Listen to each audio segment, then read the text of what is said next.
Hey guys, welcome to Tuesday Newsday. We are, episode 23. We've done 23. That's almost 6 months of content for you guys. Welcome to the show, guys. I'm Rem Alternis. I'm the community and marketing director for Catalyst, and I've got with me Russell Zimmerman, Battletech and Shadowrun freelance author. What is up, everybody? How's it going? So I'm really excited to get into because you were telling me before the show you have a ton of projects that you've been working on that are coming Uh, up. I like that we both are hatting it up today. Guys, I wanted to wear this for you today. I have all the hats lined up on my table behind me, and then I've been cleaning up my studio and I found all the pins. And so I just spent we just had a 3 hour Gen Con retrospective meeting with the directors for Catalyst, and I spent the time listening, putting pins on my hat. So I'm pretty proud of myself here. I was like, I'll wear it for the show. Uh, and you've got your Sport and Clan Wolf. yeah, my hat is pinless because Clan Wolf is perfect just like it is and does not need to be bastardized by additional ornamentations like some free birth family tree. Damn, that's harsh. You're welcome. All right. Well, news for you guys to start out with here. We've got, I don't have much of a shipping update. Tyler did push for me and got me from QML. Shipments continue to go out. Address verification emails for the next segment will go out Friday. So another batch, you check your email, you might be getting your verification for shipment. And we are still shipping the current segment and will be for another week or so. So they're prepping for the next one, but still shipping the current. So that is all the news I have. What else do I have here? I've gotten a couple of things from... Oh, I have my notes in front of me. Look at me go. Voltron, the RPG, is coming to Kickstarter in October. So I do have a link for that. Let me find that link. Rusty, are you working on Voltron at all?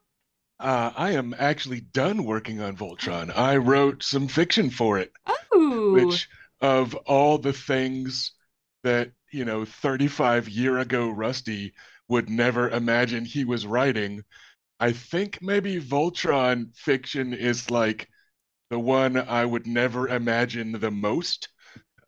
So yeah, it was really cool. They gave me the fiction piece for the kind of classic slash original Lion Force Voltron.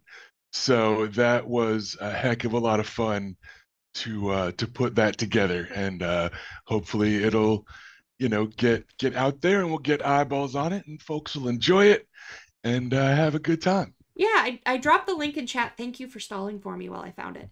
You're welcome. So the cool thing about this Kickstarter that I'm really excited about is, and I'll tell you the little maybe part too. But the Kickstarter is going to feature 2 books. So if you like playing Voltron, back in the 30 years ago version, 40 years? It's its 40th anniversary this year, I think. It's as old as Battletech.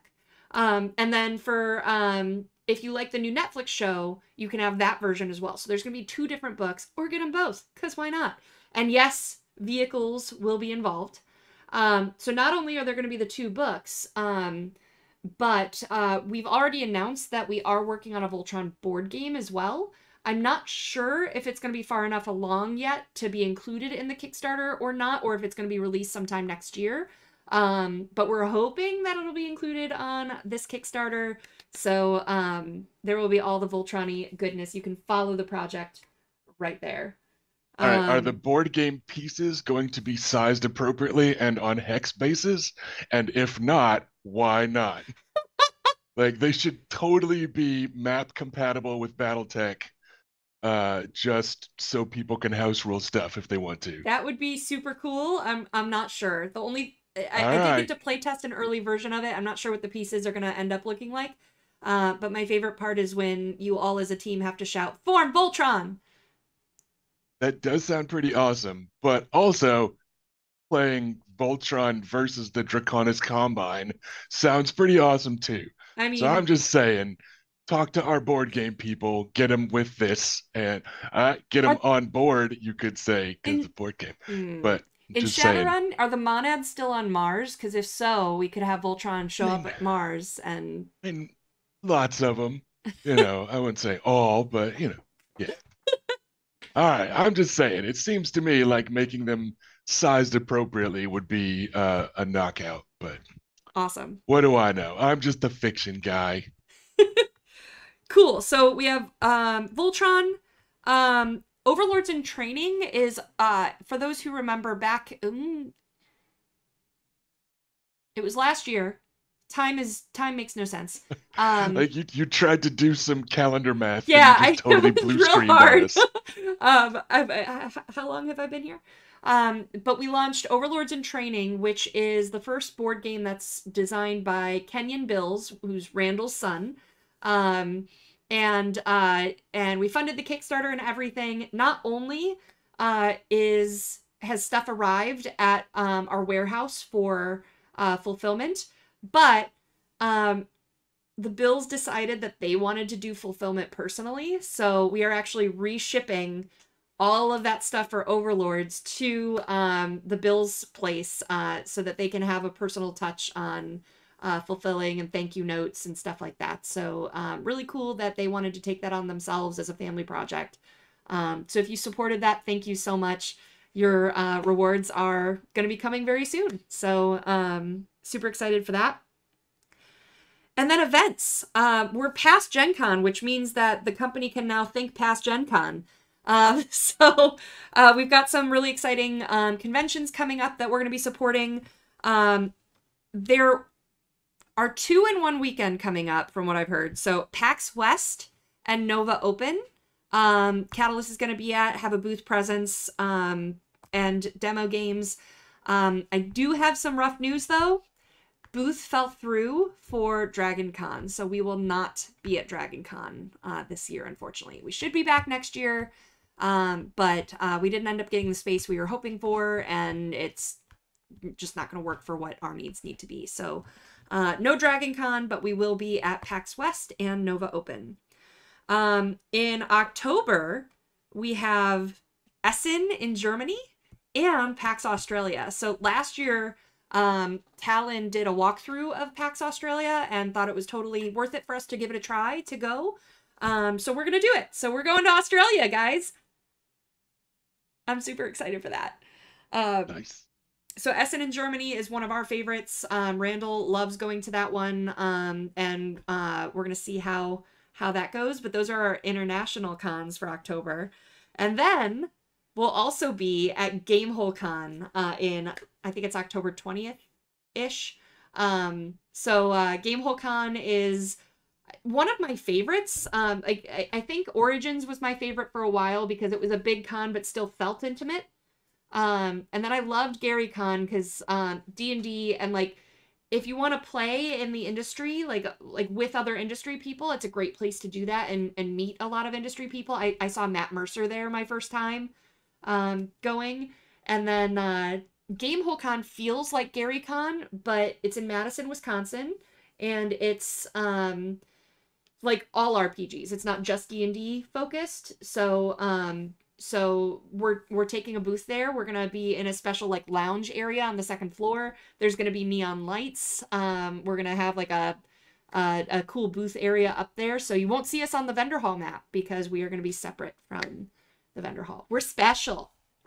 So I'm really excited for that one. So come check it out. We're gonna do a lot of Shadowrun. There's also Gamehole Con does a lot of special guests games. So you're going to be able to play with me. You're going to be able to play with RJ Thomas, the line developer, and with Jason Hardy, the RPG director. So you get to play Shadowrun with all of us. Choose your GM and we'll run you through it. We'll also be doing demos of Voltron and Frostpunk there at the show. We'll have a little bit for minis for Battletech, not a whole lot because it's just more of an RPG con. Last year there were 2 demo agents that ran tables periodically, like as they wanted to at Gamehole. So we will support that, and we will have a little bit of merch, just not as much. So yeah, that's all the news for Tuesday Newsday. So we're gonna turn this around and make it about Rusty now, about Russell, your public name. Yeah, I go by Russell on all my writing credits, so I sound a little bit less like someone's dog. But if any of you see me in person at a con or whatever, I answer to Rusty. It's fine. I love that you're wearing the pupper Yeah, logo. yeah. I mean, they're the goodest boys because there isn't a Kellhound's hat, Yeah, so I think make do with the wolves. I think No, Wolf's no, Wolf's Dragoons. Dragoons, Yeah, I but was like, not there is a black and Kellhounds. red one. What is it? Yeah, Um, it's the Wolf's Dragoons stepping on the Kellhounds and taking their color scheme is what it is. I do. Anyways, I think everything's fine. I have a Calhoun's. Yeah, you got one over there. Yeah. uh, Still. Flying over the purple bird of Merrick, which is where things deserve to be, above House Merrick. I Anyways, wondered when I was doing the pins. I was like, I wonder what statements I'm inadvertently making by putting some of these factions close by. yeah, Um, it's all good. I don't know. I don't know. All right. Well, Russell, this sounds so professional. It does. So you've been working for freelancing for Catalyst for quite a long time, and you started with Uh, Shadowrun. yeah, Walk us through 14 that. years. About 15 years ago, I started freelance writing in the industry, period, by way of writing some fan fiction for War Machine and Hordes, which turned into doing some magazine articles for War Machine. After running into some of the privateer press people at Gen Con and finding out that they liked my fan fiction, which was wild because it was the magazine editor and their lead fiction writer that were chatting with me. And they were like, yeah, we read your stuff all the time. And I was like, excuse me, what? Right? Like, so it was all backwards, but it was pretty cool. I got that freelance gig.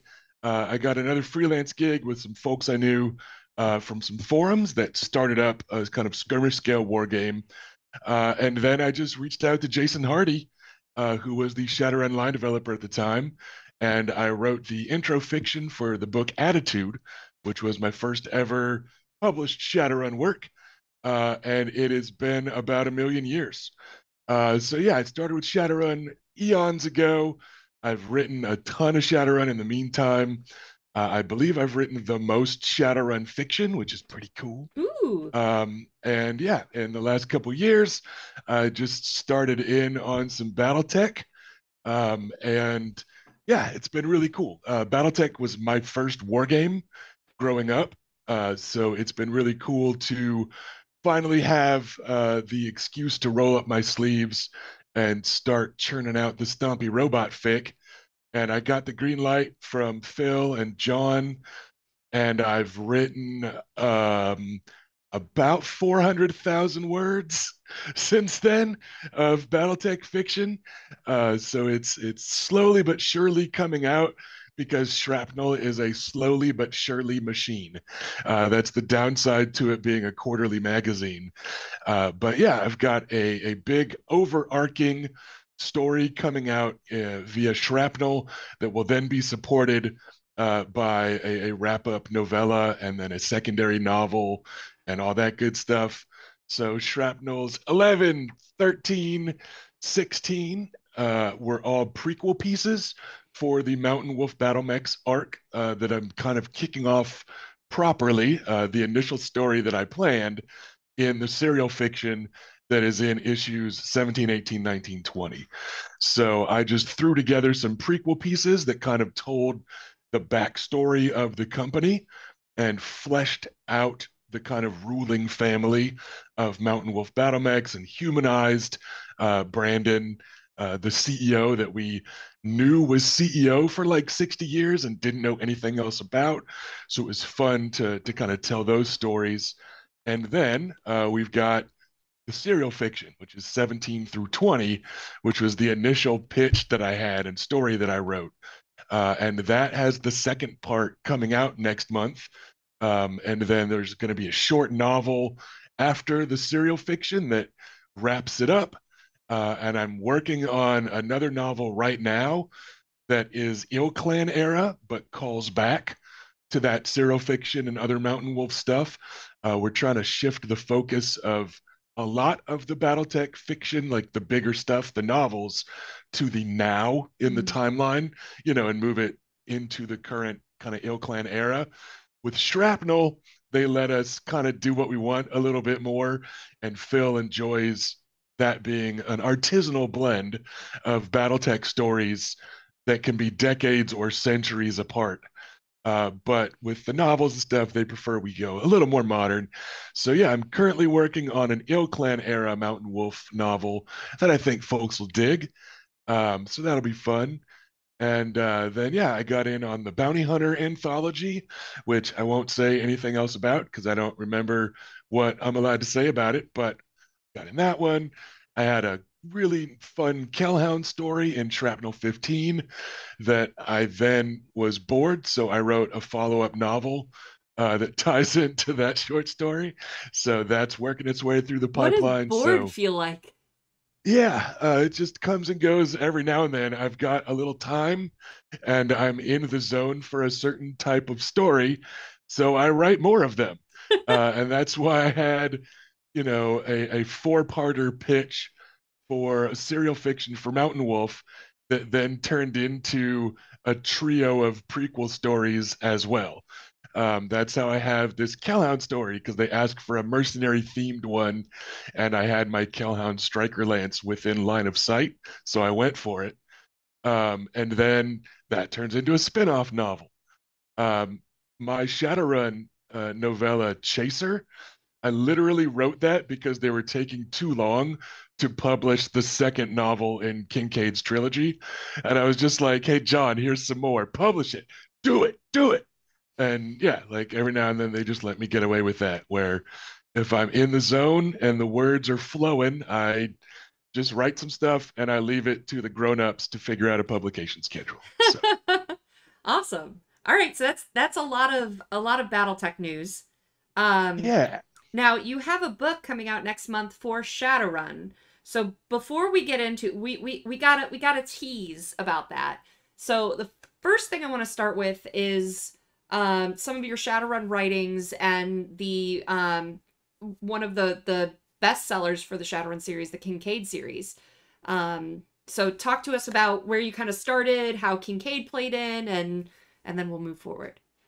Yeah, I picked up the Kincaid stories, which for the primarily BattleTech fans amongst thou, Jimmy Kincaid is sort of noir PI that also happens to be an elven wizard because that's how Shadowrun rolls. I think the magic of Shadowrun is the Venn diagram in the middle of Shadowrun. It's the cross sections. It's the places where the tropes run into and overlap each other, and where the genres run into and overlap each other. So with the Jimmy Kincaid stories, I wanted to do that. I wanted to take this kind of tropiest of trope heavy subgenres with the noir PI spin, and then I wanted to just mess with it. So the key kind of foundation there was trying to tell just very personal and human stories, which is increasingly how I roll in the fiction that I write. I like to leave the supersized space opera writing about nations to other people, and I want to tell the story about somebody stuck living in one of those nations and dealing with the source book level changes to the timeline, right? So I like the stories about the everyday people trying to make it in these over the top fantastic settings. So Jimmy Kincaid is just a very human dude. He's a very flawed dude. His friends matter to him more than he likes to let on. He matters to his friends more than he likes to let on. He's got problems. He's got issues. He's got an ally spirit and a gun and a license, and he just does noir PI stuff. Awesome. So those just really took off with people, and that's why there's, I think, six of them, seven of them now. So it's a trilogy of the three main novels. Neat, which was the kind of prequel novella where we tested the waters before we jumped in all the way with the renewed Shadowrun fiction line and all that good stuff. There's Chaser. There's a couple short stories out there in various anthologies and stuff. So yeah, people just really like Jimmy Kincaid, even if Jimmy Kincaid doesn't always really like people. Is more coming from for Jimmy? Sort of. Jimmy kind of goes through the ringer in On the Rocks, which is book 3 of his trilogy. He gets worked over pretty good by life. So I'm giving Jimmy a little bit of a breather, but a lot of Jimmy's supporting cast have definitely become kind of main characters of their own. And I am working on a Shadowrun novel right now that is very much set in Puyallup, Jimmy's neighborhood there in Seattle. And a lot of Jimmy's supporting characters are definitely filling the pages of that one. I might have Jimmy make a cameo. I'm still deciding. But yeah, so lots of that kind of street level, character level Puyallup stuff is definitely still in the works on the Shadowrun side of things. Cool. All right. So what's coming up now? Or am I missing anything before we get into the No, meat? that would be the big one. The Okay. next I, one, I'm gonna go ahead and show the artwork. right? Got the cover art. Yeah, let's Da show it da da off. da. One thing that has always been super cool about writing for Catalyst is the level of creative control that they give us as writers to coordinate with the artist to send substantial art notes and images for inspiration and all that good stuff. And then we get to do the feedback loop with the artist. So it's really cool to be hands on with how your book is going to look on shelves.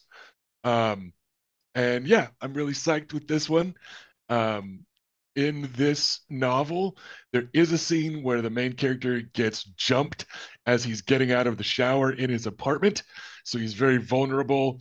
But John Helfers, the fiction line developer, wouldn't let me put a naked guy on the cover of a novel, even though I suggested we line it up so that like the title bar could work like a censorship bar and it wouldn't show anything. And he was like, no. And I was like, all right, we'll just do this cool action scene instead. I thought it would have been funny to be like the first ever Shadowrun novel with this dude just standing there, getting beat up in his apartment by a hitman. But it's all good. We got this super cool one instead. So yeah, we had to strike a balance with this one where we wanted to show the violent efficiency of this mysterious character that is killing like 6 dudes in a single move. But then we also didn't want to push the boundaries of what's acceptable on a novel cover.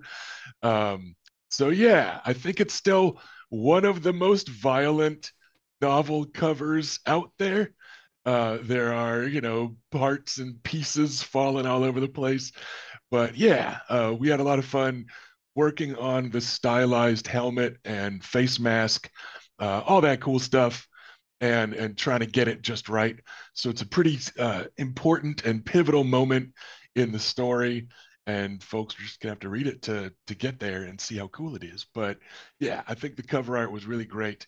Dark Synergy is another Shadowrun story that isn't quite about Shadowrunners, right? It's I have a tendency that I have every plan of continuing where my Shadowrun stories aren't just about Shadowrunners.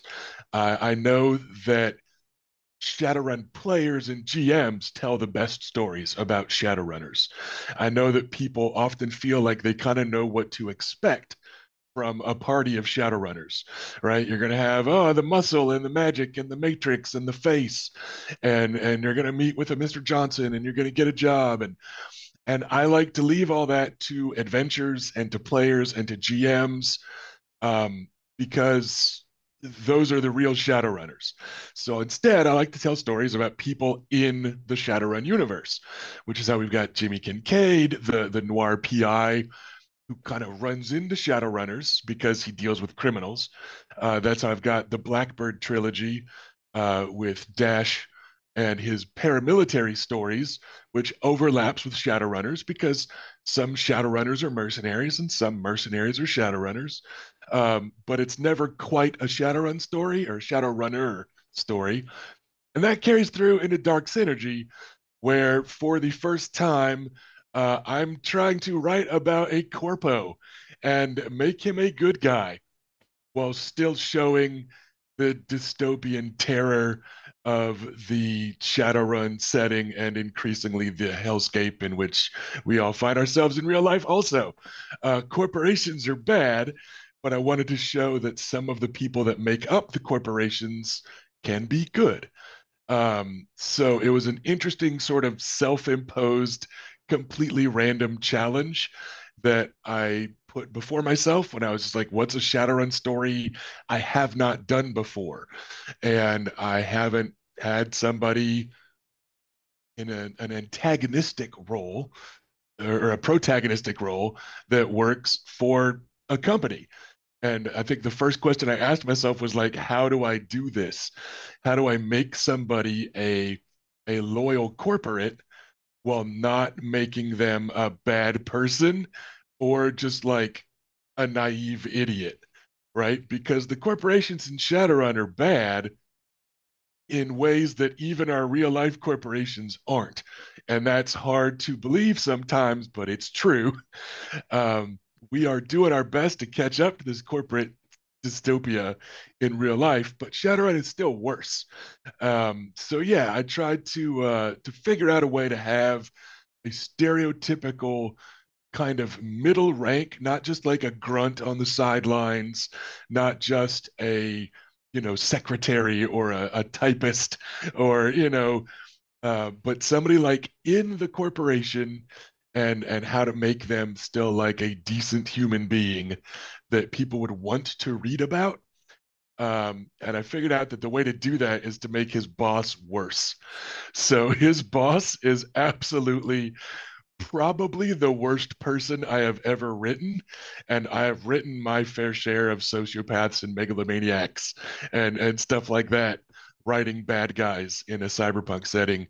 But honestly, his boss is probably the worst person I've ever written, and I think he runs as a good corporate babble spewing counterpoint to our protagonist Kenji.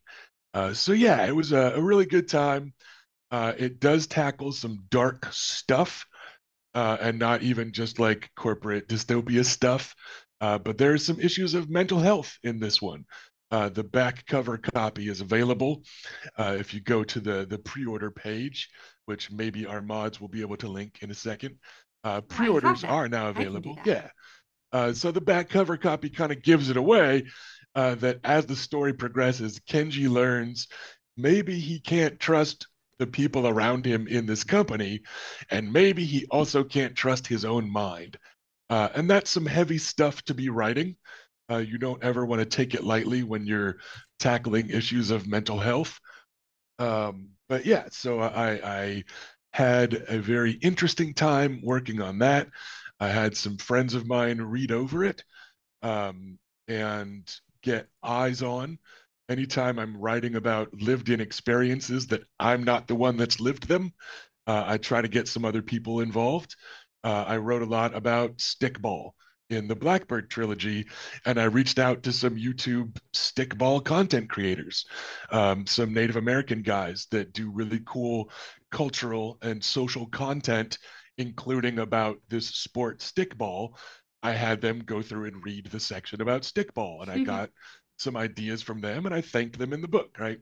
So I did the same thing in this one a little bit with a couple friends that know more about mental health than me and know stuff about mental health in a little different direction than I do.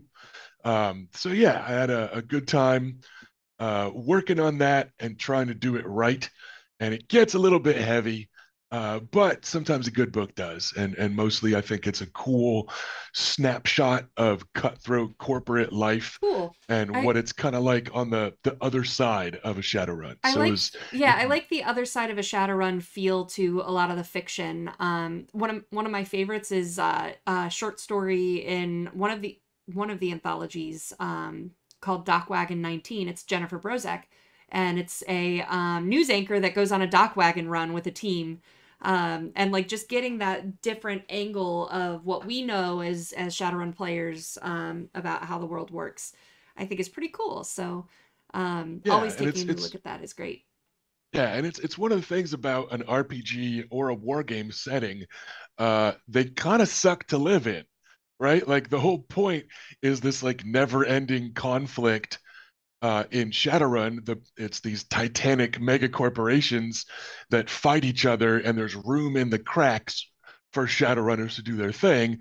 In BattleTech, it's these, inner sphere houses and these upstart countries breaking away from them, and it's the clans and it's factions within all these groups that are again in never-ending perpetual war, so that there's room for the giant stompy robots to fight, right? And the more you try to tell stories in those settings, I think the more important it is to point out like how absolutely effed up those settings are and how terrible they would be to actually just try to make a living in.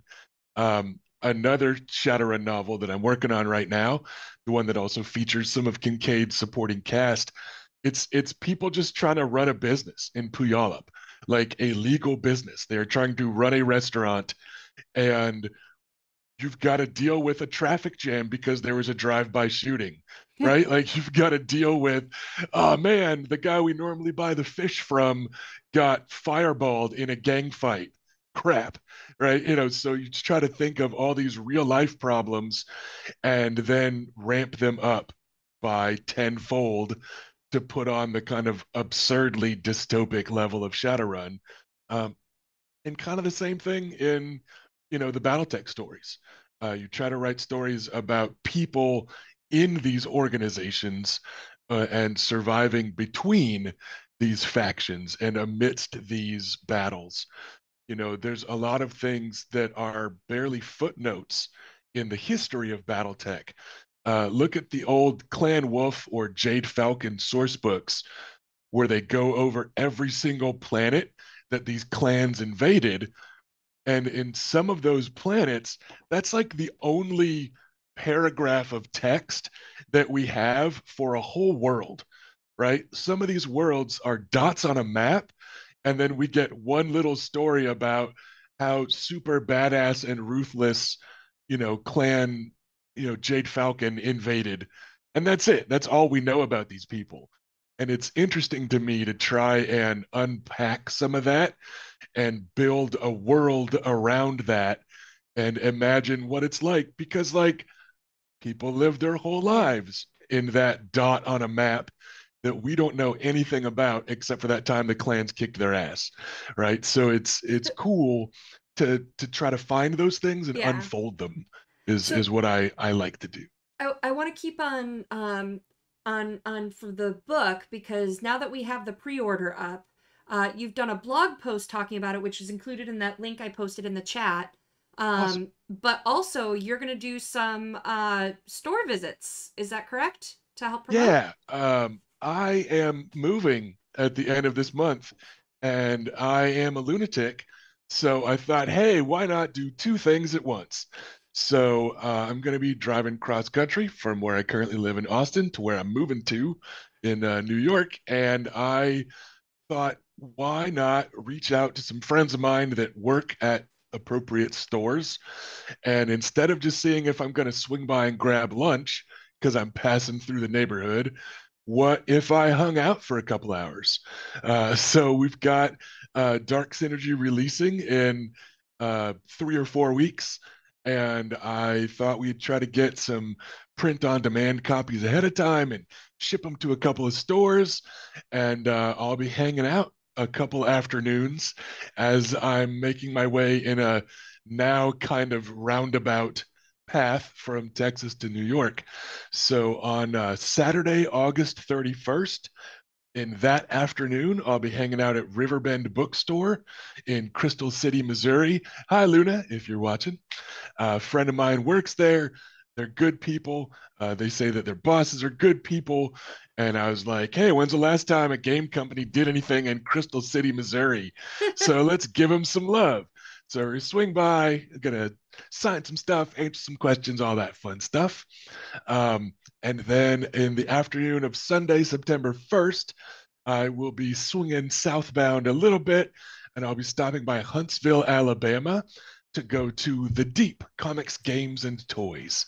Right now, the times are still a little bit iffy because we are working out travel times and finalizing compared to store hours and time zone shifts and all that stuff. But we're looking at probably about 2 o'clock to 4 o'clock each afternoon. Cool. But we know it's going to be afternoon.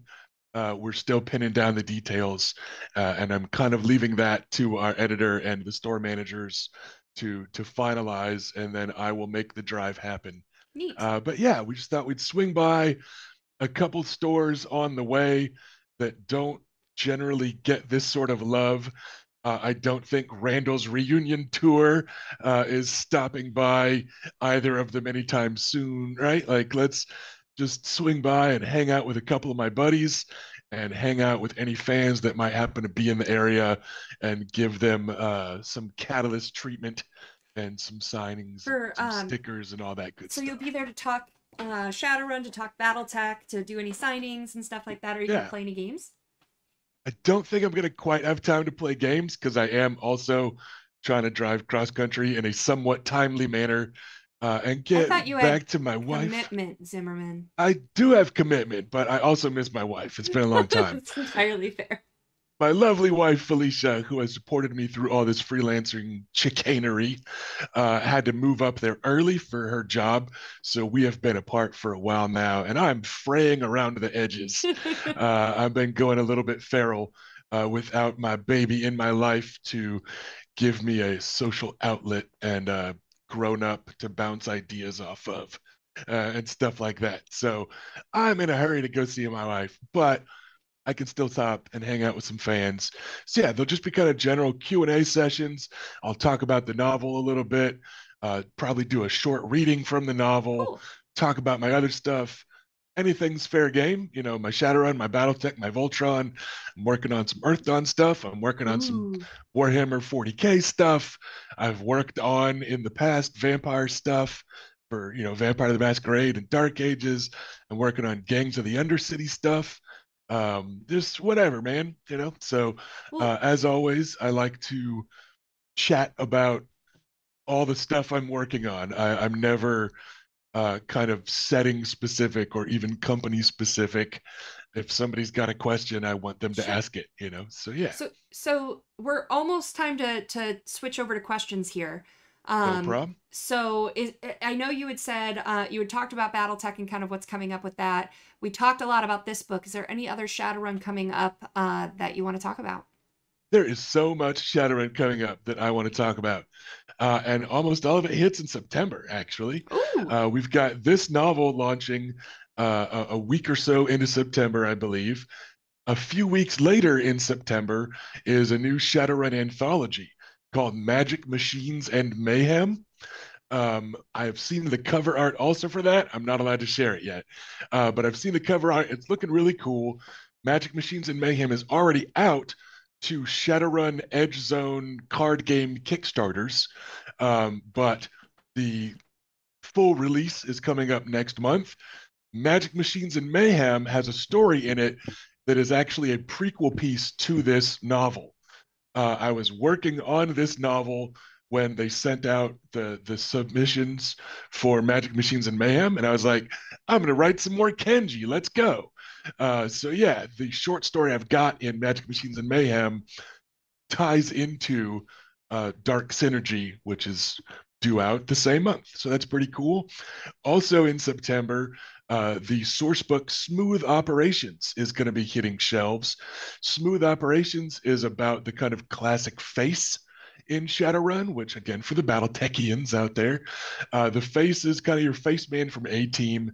It's the con man, the liar, the negotiator, the seductive team member, the distraction, right? And Kenji, despite being a corpo, or because he's a corpo, is in large part a face. Etiquette matters when you work for the Evo Corporation, right? And etiquette and the thought behind etiquette really matters to Kenji. So they actually pulled a big old excerpt of Dark Synergy to put in Smooth Operations. So there's another kind of sneak peek there that you can take a look at.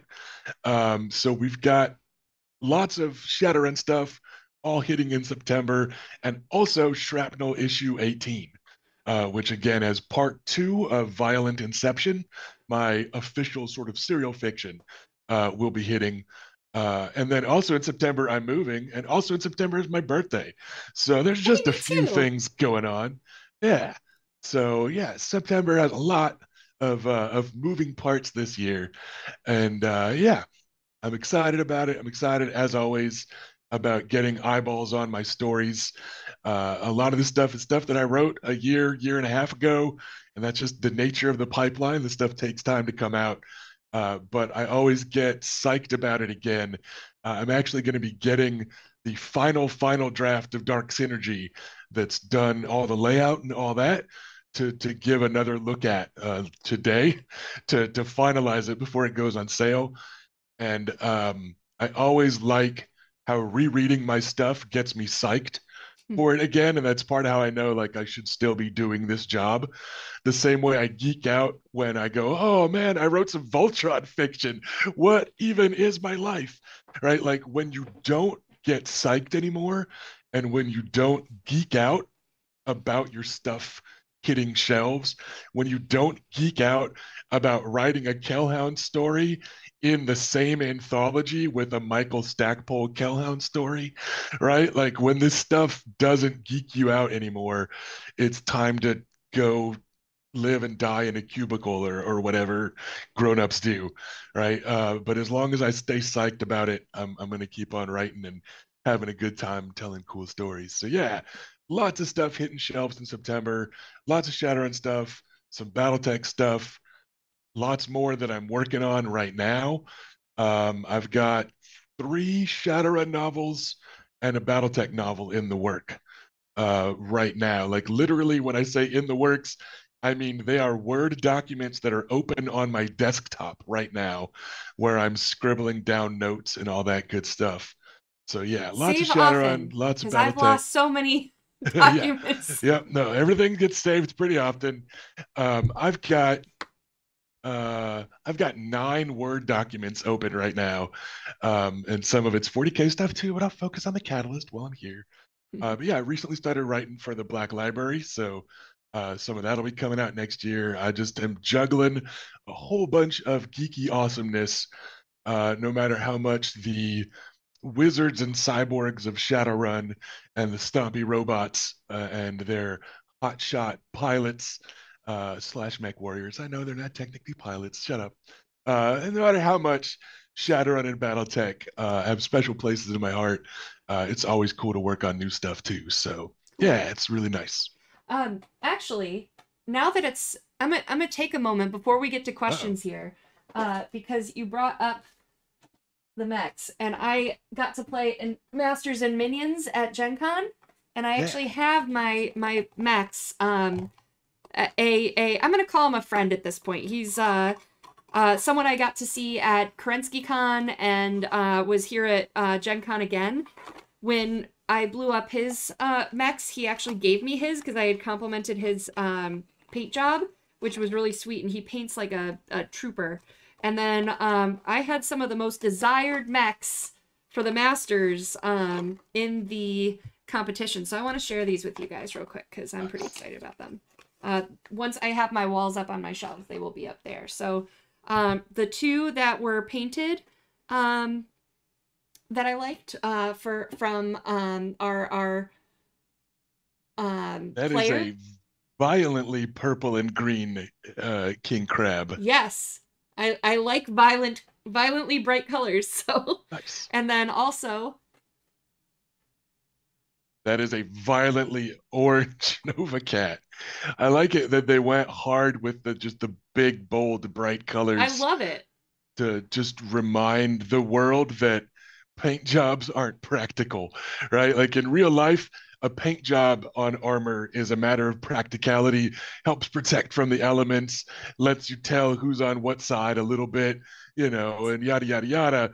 But man, in Battletech, if all of camo specs was practical, it would be boring as hell, Well, right? And there's a few forces that are like, we like drab green. Don't get me wrong, your point is still valid. But man, when they just go, hey, you know what? This is like a 4-story tall, 100-ton robot. mhm. It's not sneaking anywhere, bro. Like, It's like in people camo. are gonna Oh, I can't spot us, see right? Yeah. it. Like sensors are a thing, but also so is the human eye. So, So yeah, when they just this is lean what into I the got to parade play. colors and yeah, it's good stuff. This is what I got to play. And shout out to Carrie Joe because she was my painter. This is my Atlas. From Unicorn Podcast? Or am I Yes. getting my yeah, nice. So the teal and pink, which are my company's colors. So I loved that. And then the show stealer, the one that everyone was trying to destroy first. It's fair. I mean, it's you want to destroy the Atlas too, but you do also want to destroy the dire But I wolf. I mean, love they're that detail on there. I'm noticing a pretty troubling trend of all the mechs you like, Rem.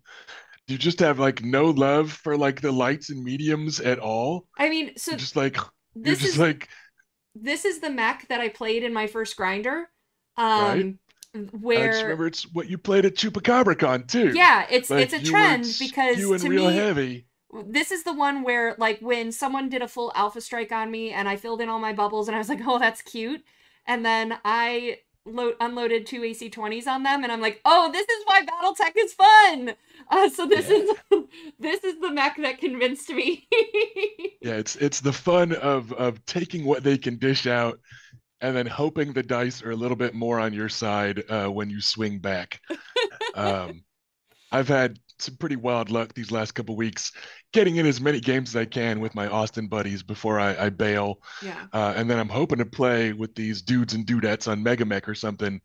But yeah, I've been churning out a lot of games lately, and the more games you play, the crazier your dice get because the more chances you get to roll those snake eyes and get the through armor crits and all that crazy stuff. So yeah, I've had some pretty wild dice these last couple weeks, including pulling the heart out of thunderbolts more effortlessly than you should, Hmm. which is always a little bit disappointing as much as it is satisfying because I love thunderbolts. They're maybe my favorite all around mech. And the last 2 times that I've fought them, the first or second round of anybody shooting at it at all, I've gotten a through armor crit that hit the ammo in the center torso. And I'm just like, yeah, I took out that thunderbolt. And I'm like, oh, the thunderbolt deserves better than that, right? Like I'm disappointed because I love T-bolts. But yeah, it's playing as much as possible lately has Yeah. been Thursday night, Friday night, Sunday, and one Saturday a month. So I've been getting in a ton of playing. It's been great. But yeah, it's definitely the fickle hand of fate that decides an awful lot of games when you start getting those through armor crits and Yep. stuff like that. Yeah, But a good that's the crit is a fun. lot of fun, and that's I mean that's what keeps it from being predictable is the Yeah. roll of the dice. So Keeps it otherwise, we from play it being once, put it down, and never play it again. yeah, you don't want it to be a steady, slow attrition game. It's very much an attrition game, but when you get those spikes, it's always a memorable story. So Well, let's switch over to questions. yeah, what do we got? The first one I've got for you Egypt, is from not Egypt. Prussian Havoc. Any chance you might join in the telling of Leviathan stories? It's maybe. I mean, nobody's asked me, and I haven't asked anyone. I've kind of got my hands full, but I know the Leviathans crew are good people. I played a ton of BattleTech when I lived in Northern Kentucky / Greater Cincinnati with some of them, and actually, now that I think about it, he did accost me when I saw him at Adepticon and asked when I would work on Leviathans. So I guess somebody has actually asked me to work on Leviathans. I just haven't gotten around it yet. I've got a lot on my plate, so I haven't made the jump over to the ironclad skyships yet. I think it'd be fun to do so. Mm-hmm. I'm actually a historian by like education and formal training. I was a history professor and all that, specialized in military history. So anytime a game has those kind of historic trappings, it's interesting for me, and I have a lot of fun, and I do way more work than I should doing the research and that sort of thing. But yeah, I just haven't done it yet. I'm certainly not saying that I won't, but I will say there's nothing like in the pipeline. I can't blame an editor or anything for you guys not seeing any Leviathans work yet. Fair enough. Okay. Then I've got a couple of BattleTech questions. Will from liberal application of Thunderbolt, which is pretty funny considering I dig it. our conversation. Will any of the BattleTech 40th anniversary merchandise be available after this year? I'm sure it'll stay on the site once we get it up there until like it sells out. But we won't be reprinting anything for next year. Is my assumption. If there's a reason that we should like to, if we want to run a small run, for instance, to bring to UK Games Expo or something like that next year, I'm sure that could be communicated. But yeah, that's I think the plan at this point.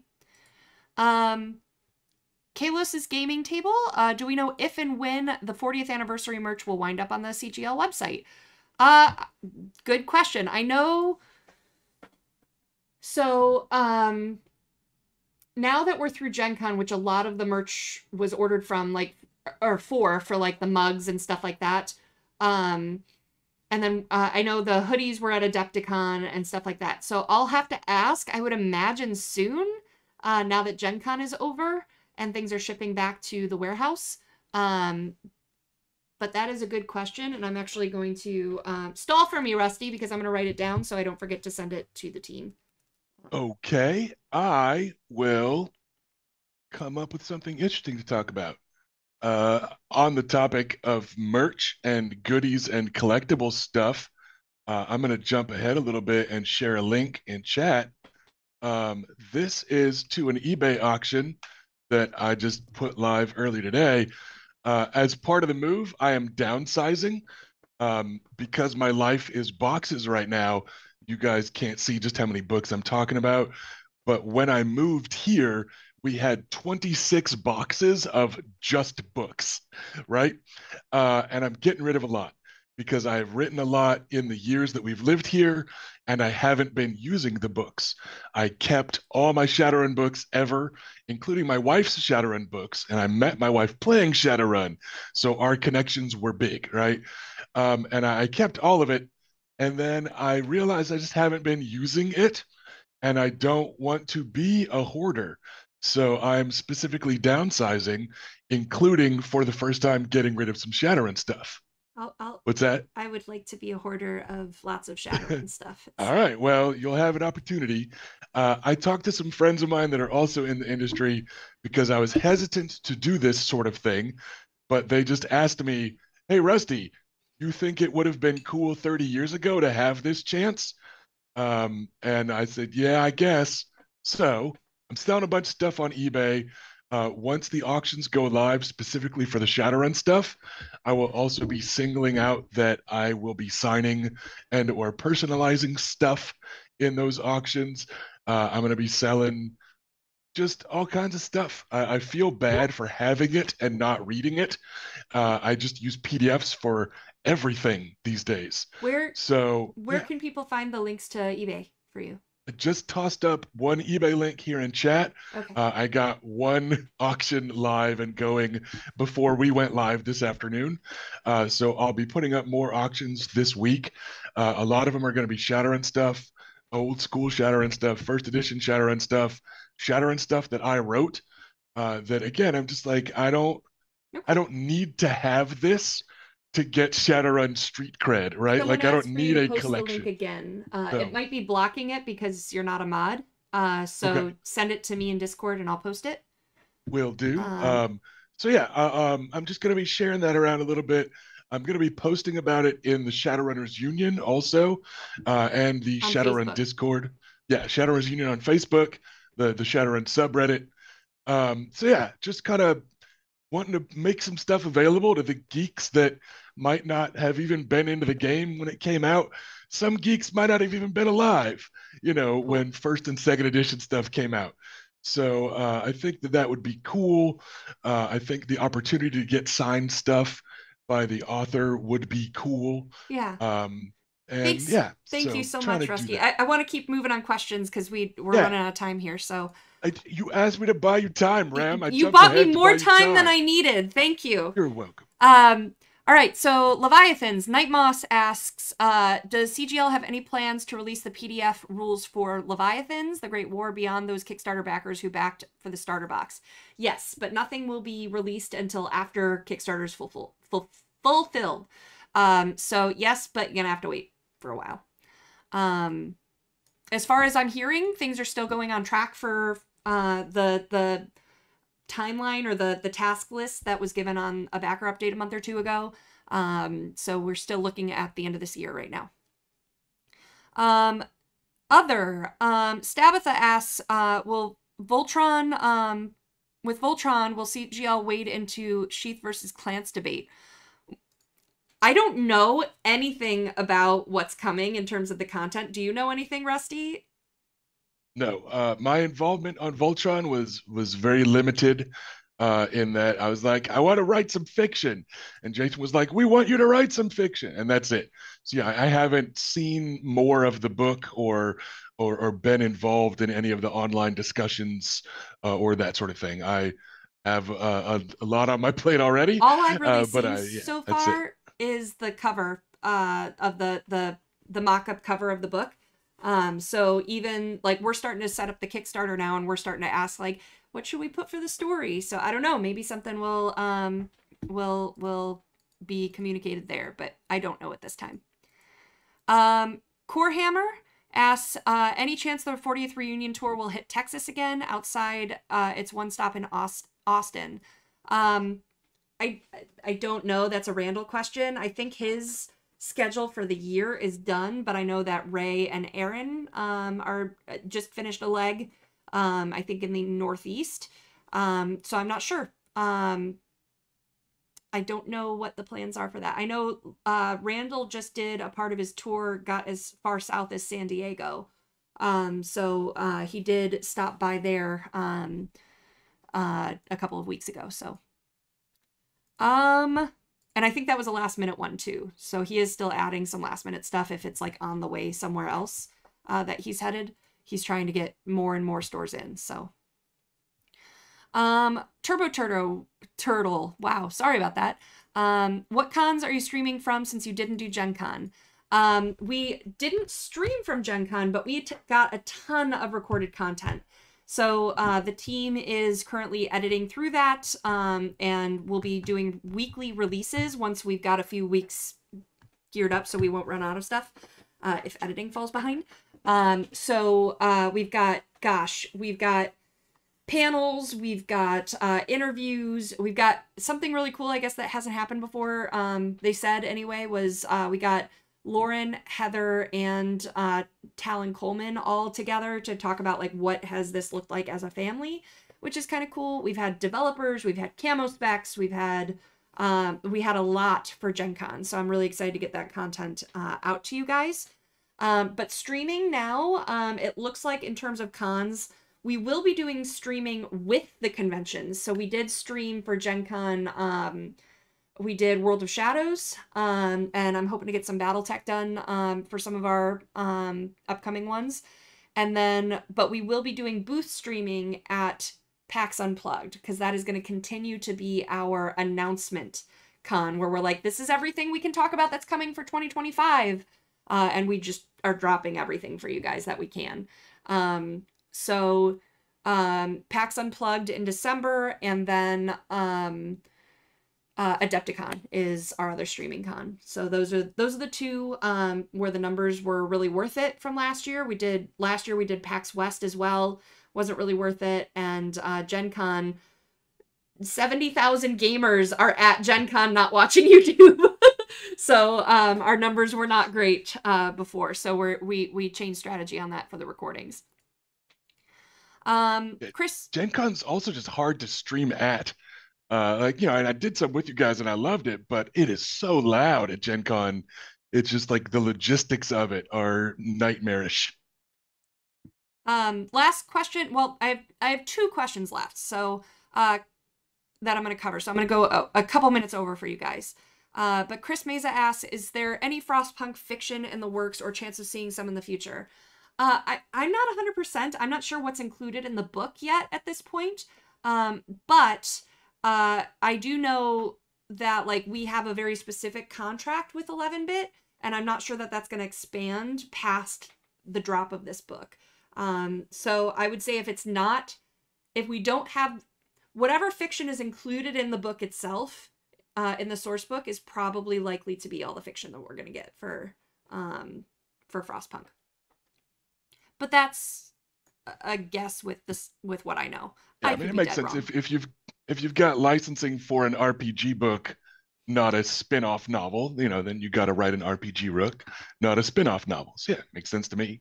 Yeah. Cool. All right, now the last thing I want to cover, I saw a lot of questions here in the mod doc. Thanks, Dave, by the way, about the Mercenaries Kickstarter. So here's the down and dirty, guys. Here's the thing. I don't know. I give you guys when I do know. I give you guys when QML tells me what I'm allowed to say, and then I get in trouble because even when I read directly, I get in trouble. But you guys know what I know, and I'm giving you these updates because I'm pestering people for these updates for you. So the ones I gave earlier when I said that's all I have, that's literally all I have. So I don't have, last week I gave an update that the shortage reports were turned in and those shipments were getting pulled, or had been handed over to CGL. So I think now this past week, probably there's progress on pulling those shipments and starting to get some of those sent to the hubs, but I don't know what's on those lists. I don't know. So I'm just giving you what I have because I want to be able to share with you when I'm here. But we're giving you what we have.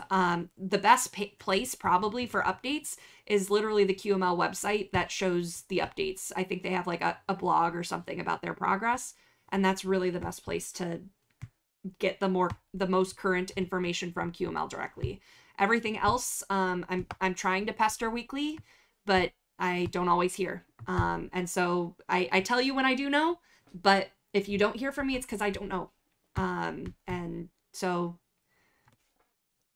I wish I had more for you. It's a slow process. 25,000 orders plus whatever was in Pledge Manager is a lot to ship, and it's slow moving. It's an iceberg undertaking. So we'll tell you when we have it, but that's really all I've got. With that, we are 3 minutes past the hour. So that's all I've got for you guys. Anything else you want to sign off with? Rusty, where can people find you? I did see a couple at Russell's in chat real quick. One was about how much we outline and stay canon versus making it up as we go. Like I said in chat, a little bit of both. There's a way more involved answer that's a lot cooler, but we don't have time for that. The other question somebody asked was if I was a gangrel or a toreador on the vampire side of things. I am a bruja, which is the perfect balance between gangrel and toreador. But I've written toreador stories for Dark Ages, so there was that. But yeah, no, I tend to go bruja or La Sombra if I want to be a real monster. But it's kind of like every great house in BattleTech. There's fun to be found in each of the factions, and I kind of feel the same way about most of the clans and stuff in Vampire. I think we honestly tackled everything. Got a bunch of Shadowrun coming out next month. Got a bunch of BattleTech coming out in coming months, doing a couple signings along the way. And as always, I'm available online. You can find me on Facebook. I'm on the Catalyst Discord. I'm in the BattleTech subreddit. So yeah, swing by anytime you guys have questions, and I'm always eager to answer them. Awesome. Thanks for being here, Rusty, and I'm excited to see the launch of the new book. Me too. I can't wait to get some eyeballs on it and see how people like my new protagonist, Kenji. Awesome. All right, we'll see you next time, guys.